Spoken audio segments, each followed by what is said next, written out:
Shalom, shalom, shalom, shalom, frères et sœurs. Heureux de vous retrouver encore dans cette nouvelle vidéo. Si vous n'êtes pas encore, si c'est votre première fois, je bénis Dieu pour votre vie.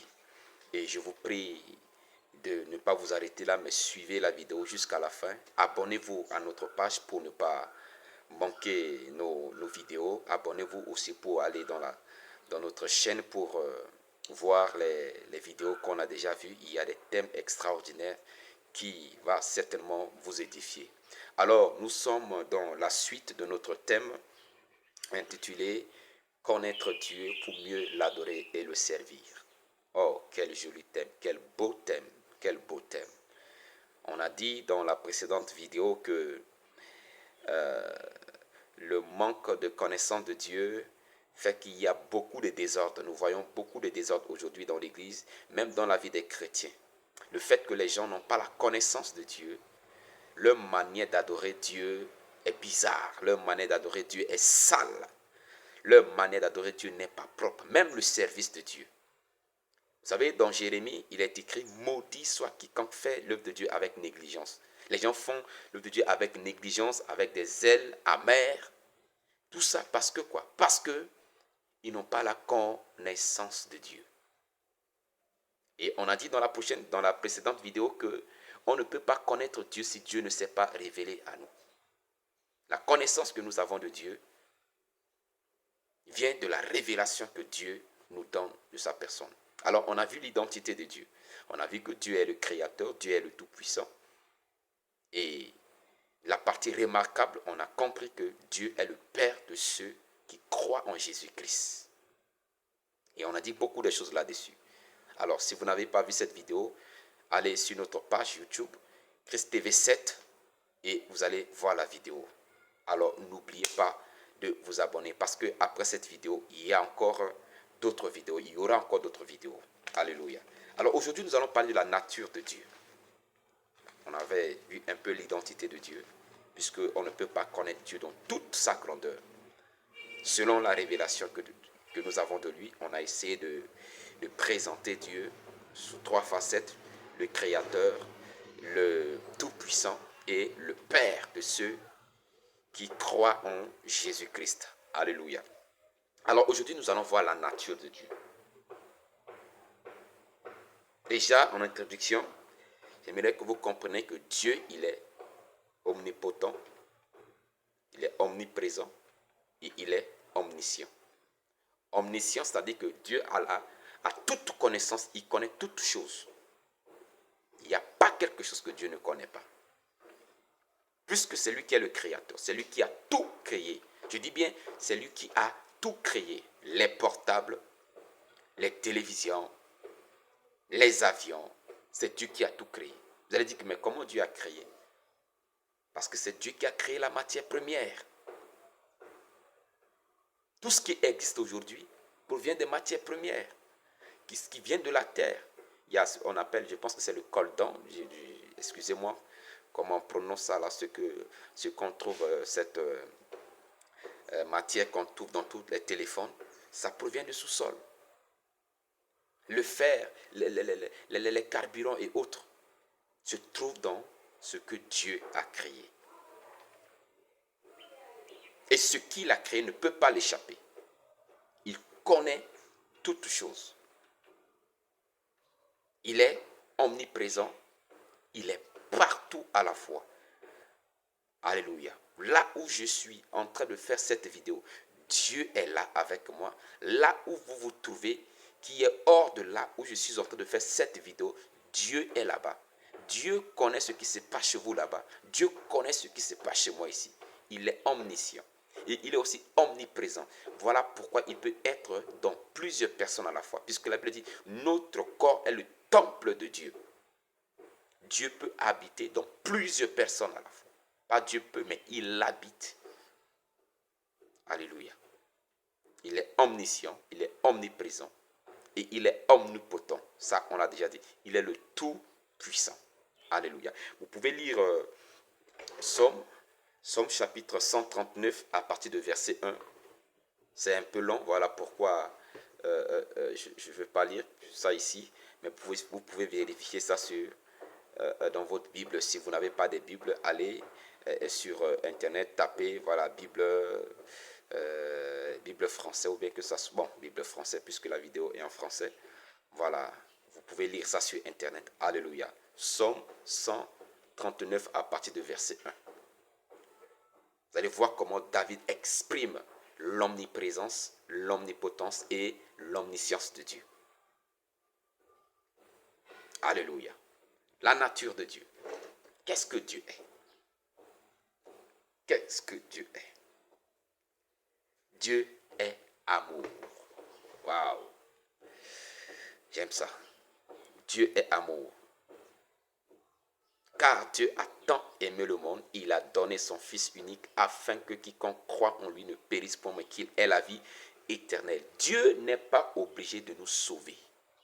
Dieu n'est pas obligé de nous donner la vie éternelle. Mais par amour, il a donné Jésus pour que par la foi en Jésus-Christ, nous ayons la vie éternelle. Quel amour! Quel amour! Nos parents ne nous aiment pas plus que Dieu. Nos partenaires, nos amis ne nous aiment pas plus que Dieu. Il n'y a pas plus grand amour que l'amour de Dieu. Dieu est amour. Il est l'amour. Voilà pourquoi il nous recommande aussi de nous aimer les uns et les autres. Alléluia. Comme il nous a créés à son image, il veut que nous agissions aussi selon sa nature. Il est amour. Il veut que nous aimons aussi nos prochains. Jean 3, 16.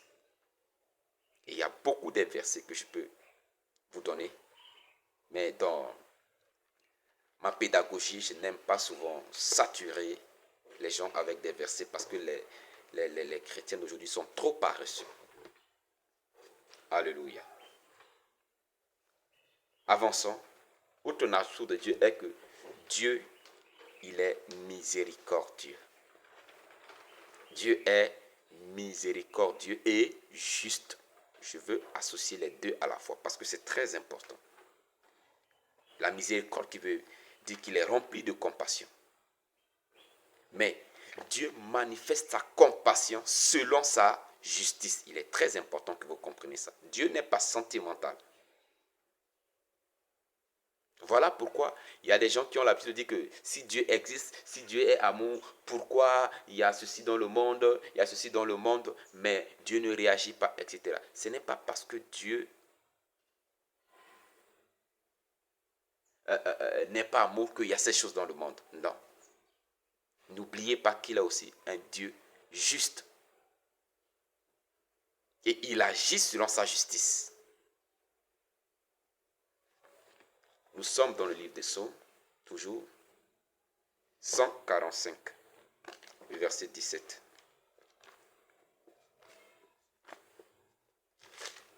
Psaume 140, excusez-moi, 145, le verset 17.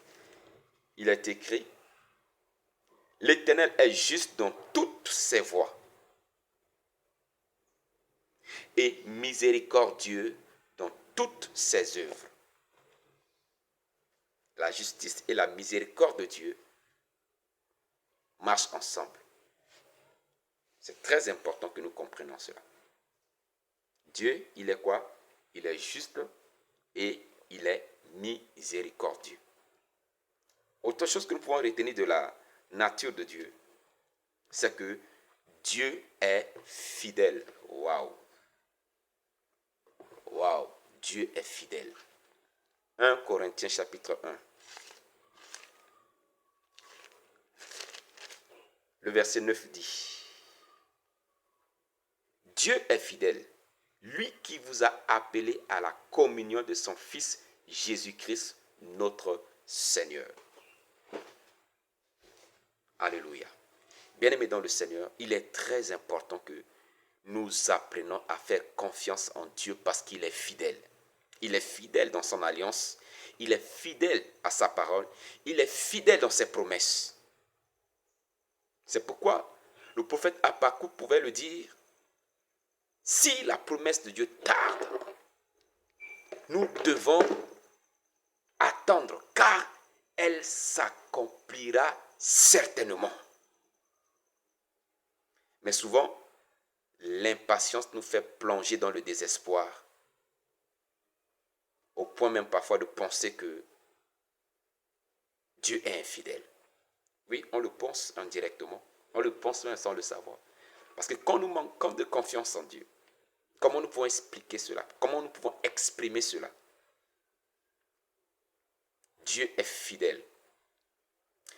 Ce n'est pas parce que vos partenaires vous ont trahi,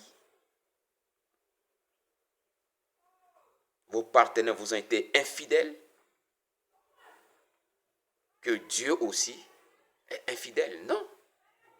Ce n'est pas parce que vous avez connu l'infidélité dans votre vie que vous allez penser que Dieu aussi est infidèle.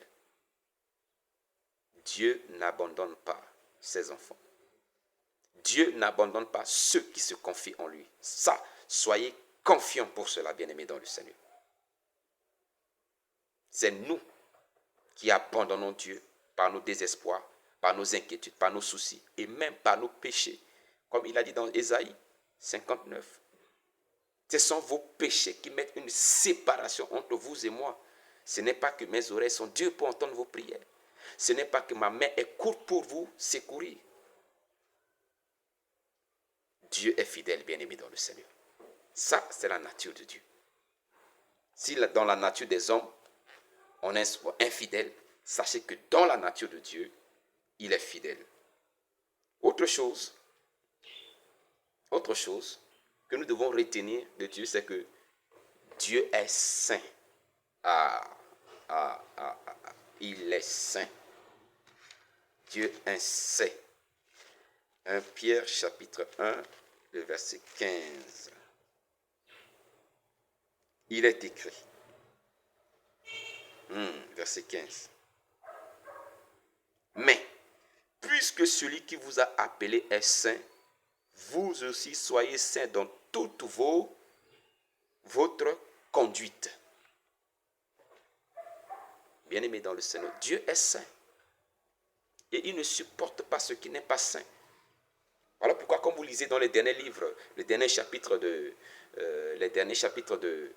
livre d'Apocalypse, là où on décrit la nouvelle Jérusalem, le paradis, qui est aussi appelé le tabernacle de Dieu avec les hommes, on dit rien d'impur ou de souillé n'entrera.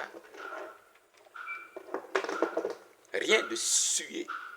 Les souillures n'entreront pas dans ce lieu. Pourquoi? Parce que le maître de lieu, il est saint. Le lieu est saint.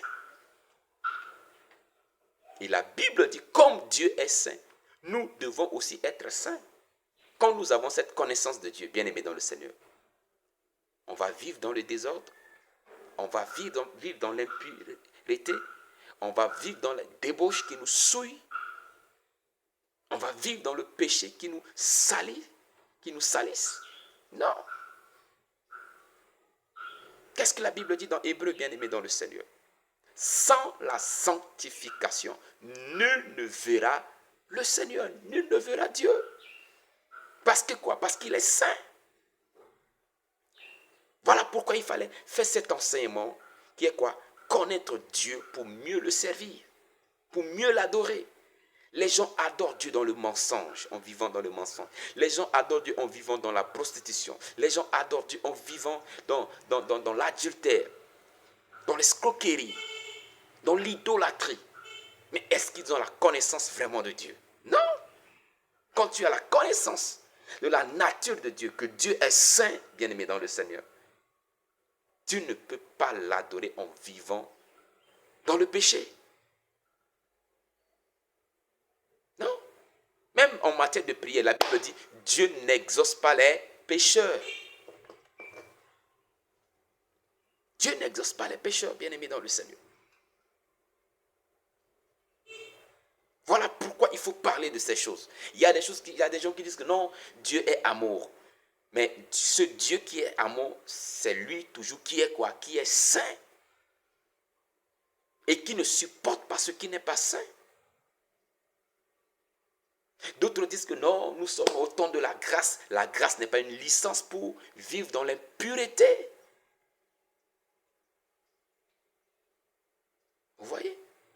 Vous voyez ce que les séducteurs nous amènent parfois à comprendre, nous amènent parfois à vivre n'importe comment.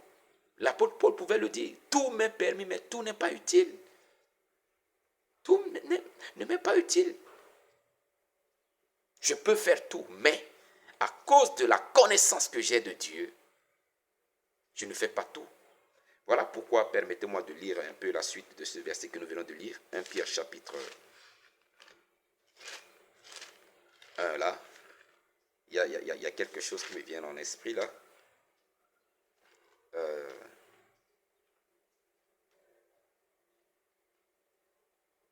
Oui, toujours le verset 15. On dit, mais puisque celui qui vous a appelé est saint, vous aussi soyez saints dans toute votre conduite. Dans votre conduite, soyez saints. Les gens se conduisent n'importe comment, mais ils prétendent être des enfants de Dieu. Mais tu n'as pas la connaissance de Dieu. On ne peut pas avoir la connaissance de Dieu qui est saint et vivre n'importe comment. On ne peut pas avoir la connaissance de Dieu qui est jaloux et vivre dans l'idolâtrie. Dieu est jaloux. Voilà l'une des natures de Dieu. Il est jaloux. Il ne partage pas sa gloire. Il ne permet pas que tu l'adores et tu vas encore être dans les fétiches. Non, parce qu'il est le Tout-Puissant. Tu ne peux pas adorer Dieu et adore des idoles et adore les morts et communiquer avec les morts, avec les esprits impurs, être dans l'idolâtrie. Non. Dieu est le Tout-Puissant, il peut tout. Tu ne peux pas prétendre être enfant de Dieu et tu vas aller visiter les marabouts. Non. Ce n'est pas du tout normal, bien-aimé dans le Seigneur.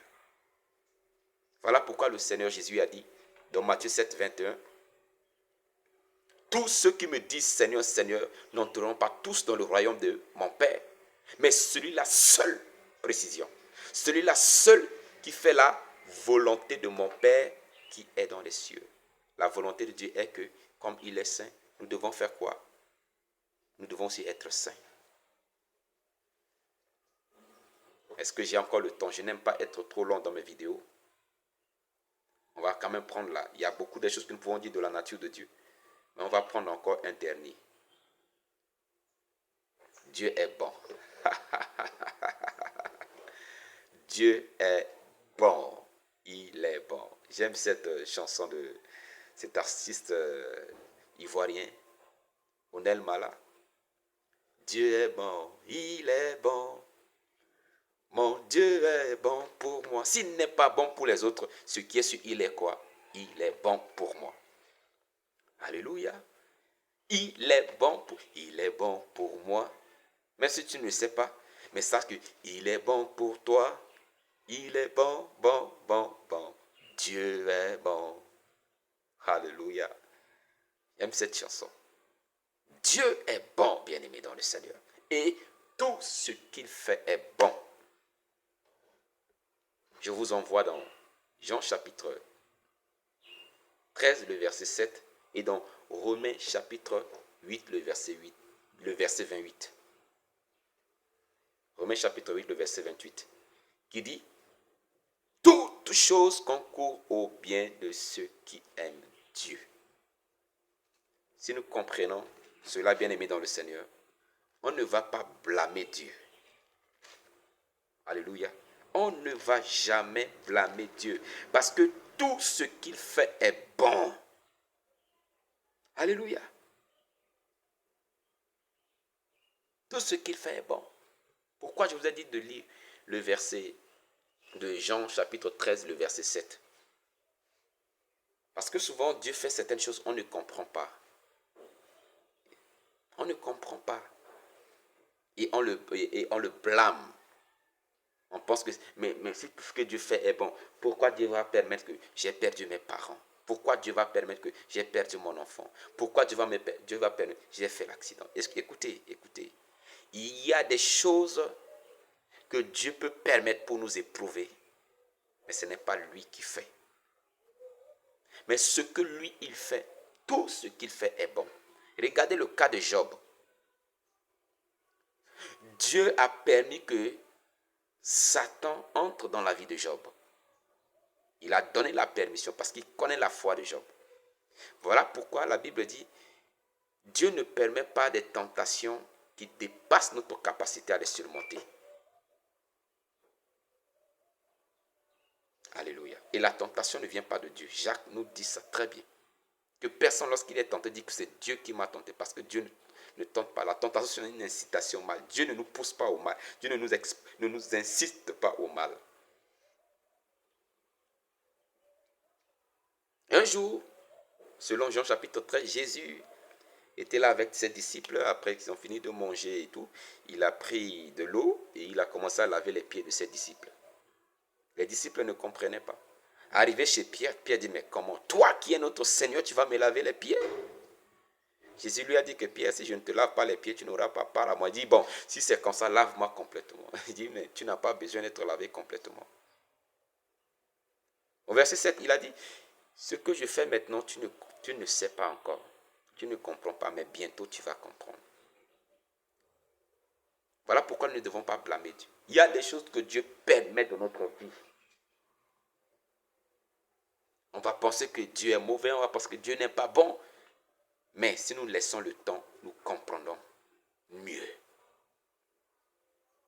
Nous comprendrons mieux. Vous savez, j'ai eu aussi à blâmer Dieu lorsque j'ai perdu mes deux parents. J'ai perdu mon premier, mon papa. J'étais encore très jeune. Très jeune. J'avais encore moins de 10 ans. Je dis très jeune. Quand j'ai perdu mes deux parents. J'ai perdu mon papa. Ce n'était pas encore trop grave. En ce moment-là, j'avais entre 6 et 7 ans. Ce n'était pas trop grave. La maman était là. L'amour de maman était présent. Mais quand j'ai perdu maman, ça n'a pas été facile. Ça m'a traumatisé au point où tout le temps je la voyais, tout le temps dans mes rêves. Tout le temps. Je n'ai jamais vu mon papa dans le rêve. Mais je voyais ma maman tout le temps dans les rêves. Ça me traumatisait. Quand je voyais les gens en train de jouer avec leurs parents, je dis, mais où sont les miens? Dieu, pourquoi tu es mauvais? Pourquoi ceci? Pourquoi cela? Mais plus tard, j'ai compris que si Dieu a permis, ce n'est pas mauvais. Je ne dis pas que Dieu a tué mes parents à cause de moi, non. Mais quand je voyais l'amour que ma maman avait pour moi, quand j'étais enfant, ma maman tressait mes cheveux. Elle tressait mes cheveux. Je ne suis pas en train d'accuser ceux qui ont les cheveux longs.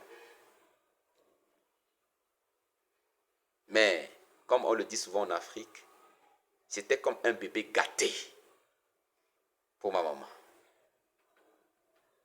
Mais son départ m'a permis de faire face à la vie. Et cette manière de faire face à la vie m'a rendu mature. Et j'ai béni le Seigneur. Et je me suis repenti d'avoir accusé Dieu. Bien-aimé dans le Seigneur, Dieu est bon. S'il n'est pas bon, n'allait pas envoyer son Fils pour nous sauver. Quand Dieu a créé la terre, tout ce qu'il avait créé, c'était bon. C'est nous, les hommes humains, avec nos méchancetés, avec notre amour d'argent, on a créé le problème au monde. On a commencé à créer des armes, on a commencé à exploiter les sous-sols de manière désordonnée, on commence à couper les arbres partout. Voilà, aujourd'hui, nous avons ce qu'on appelle le changement climatique. Nous avons des conflits partout. C'est nous, on a détruit ce beau monde que Dieu nous avait créé. Que Dieu a créé pour nous, je vais dire.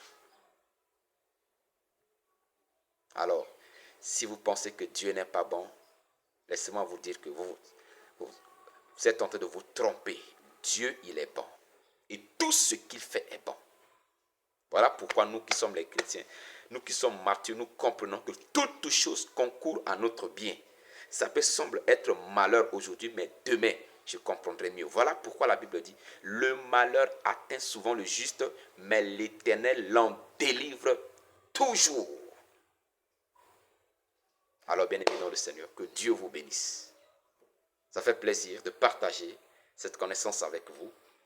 Si vous aimez la vidéo, l'enseignement, s'il vous plaît, aidez-nous à partager la vidéo. Partagez la vidéo autour de vous. Aimez aussi la vidéo pour sécuriser, pour nous encourager. N'hésitez pas à laisser des commentaires. Écrivez-nous si vous avez des préoccupations par rapport à ces enseignements. Nous serons disponibles et avec l'aide du Saint-Esprit pour vous répondre. Je suis votre frère, votre serviteur, le pasteur Roche Euseb. Que Dieu vous bénisse et que sa grâce soit sur vous. Shalom.